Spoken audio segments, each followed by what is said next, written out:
What's up guys? Good morning, another day, another tips. At sa video na ito guys, tuturo ko sa inyo kung paano magpa-blue ng Radus.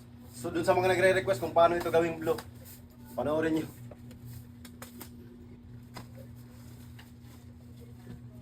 Pero dapat ang gagamitin yung bulaklak, yung yung hindi pa babad tulad nito, hindi pa babad. Para sabik siya sa tubig, para pag sip-sip niya diretso blue. May pruner ako dito. Ito yung gagamitin natin pang kulay guys, oh. Not sponsored.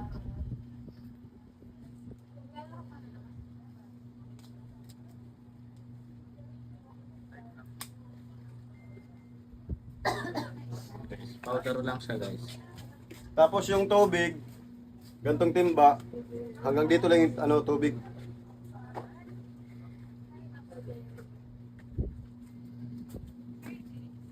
Tapos magbuhos ka ng konti lang guys, konti lang.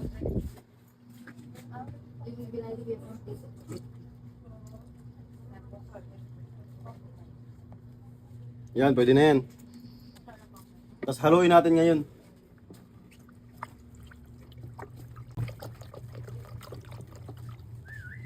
At dahil ready na yung tubig natin guys, magkakat na tayo ng bulaklak.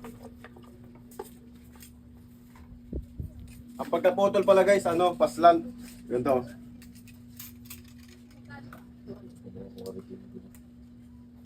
Kapit na ngayon. Itin.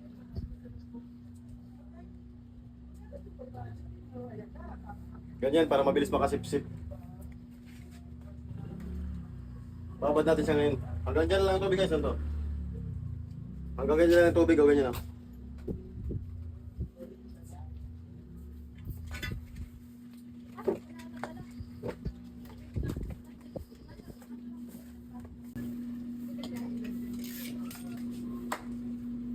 Pwede na to guys, pwede na to.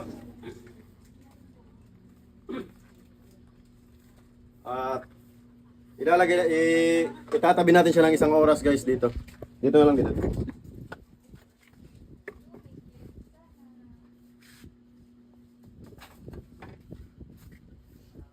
Antayin natin ng mga isang oras guys, pwede na yan. Sa mga gusto makita yung update ng kulay, abangan nyo po mamaya, i-upload ko ulit mamaya.